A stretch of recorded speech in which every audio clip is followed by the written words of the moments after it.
Hello, welcome to the weekly wind-up with myself, Emma Kirke. If you think about men and their sheds, undoubtedly it will conjure an image of a man cave, a safe zone, and the place where women are prohibited to go, and left wondering as to what goes on behind those closed doors.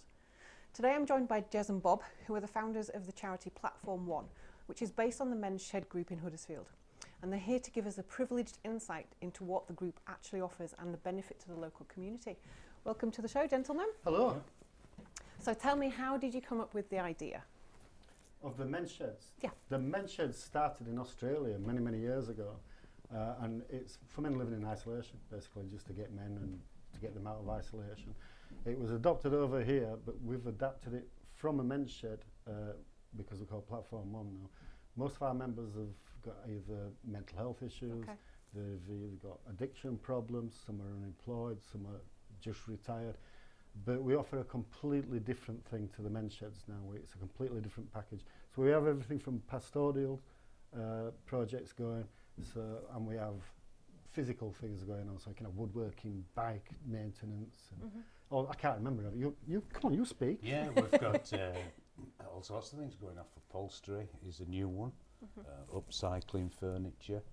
We've got guys who want to produce media. Not on this level, obviously. Oh yeah, on this level, yeah. And also all sorts of projects around that. We've got guys who are into making things in the woodshed of all descriptions. Some are artistic creations, others are practical things. So it's a very varied programme that you're running. Yeah, it has to be varied because of the members that we have. The membership's growing so quickly we can't keep up with it at the moment. We've got 100 members now. We reckon within about another 5 months we'll have 200 members. So we're having to adapt. We've only got the space next to the train station at the moment. So we're trying to have to adapt really, really quickly to what the members want. So whatever the men want, basically. And the thing about the women is true.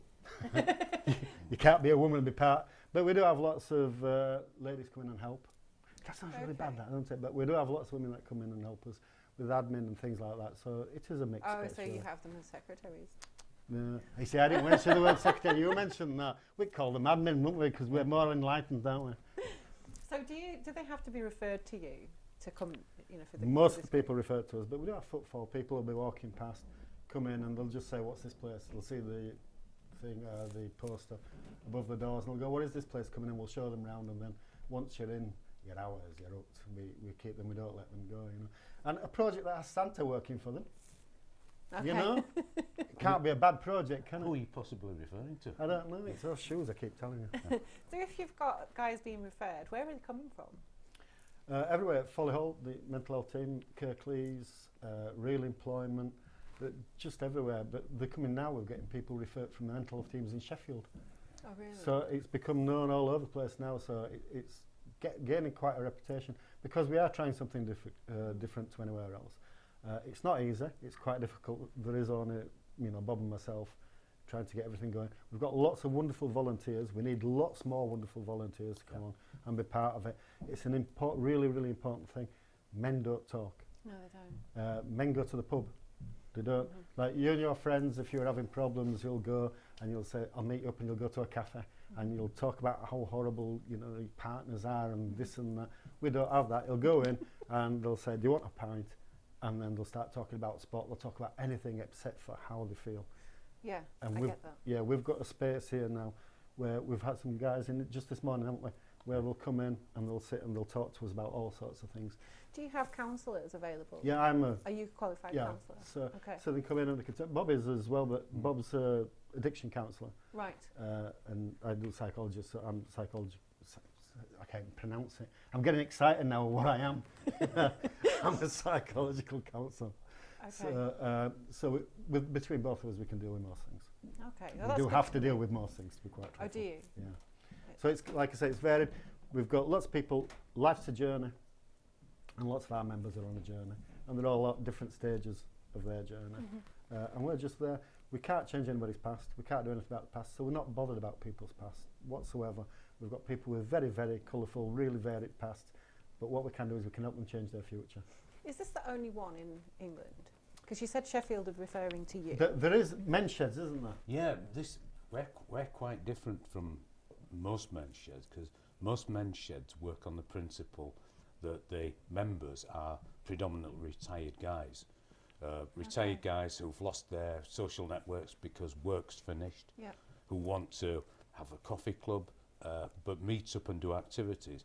We're quite different to that, and I think that's where we're unique insofar as we don't have a preponderance of retired people. That's we just have. Bob. Yeah, it is. I don't know. But We just have people. Practiced it.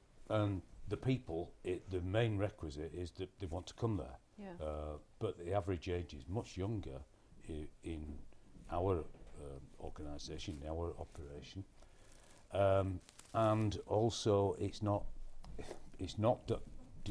dominated by the need to do things rather than be there. So the thing is, so that it's a safe space. we think, first of all, it's a space. Yeah. We think it's a place that men can go to avoid a crisis. So people that are feeling lonely, isolated, depressed, which is a huge thing, anxious, all of those things, people that are in early stages of addiction recovery need a safe place. So I think the first thing that we do is provide the safe place. Yeah. I think the second thing that we do is we provide a safety net when something has happened to people, when things have occurred in their lives, whether it's self-inflicted or whether it's a result of something. That doesn't really matter. What matters is that that we provide a place where people can come when that event has happened. They can come, and it doesn't matter to us what's happened to them. All that matters is the fact that they need somewhere to go to, and we've got somewhere. So if I was a guy and I have a beard, because I like the beard thing. That's the only reason you go, isn't it? Do I have to? How do I get in touch with you? How do I come along if I've not Just been come along. referred? Yeah, Just turn up on the gates. They can Yeah, do that. Come turn on the gates. There's lots of people just walk in and. Do you have a website or a Facebook or anything as well? That's a good point, isn't it? we're just in the process of setting up all of those things. We have a new website that I think is up and running today called Platform 1. Is that open today? I think so, yeah. It's all really sort of taking a new impetus, and so things are happening. But we are effectively a raw charity. Yeah. It's raw, but what we do know is the need is tremendous. So that would be the same contact for volunteers as well? Yes. But volunteers, we need all sorts of different people with all sorts of different skills. If there are any businesses out there, solicitors, we need a solicitor. Yeah. We're changing from YCC to Platform 1, so we're going to have to do leases and things like that. Yeah. We just need help, basically. There's Bob and I, we're going to have 200 men, and it's going to get bigger and bigger and bigger.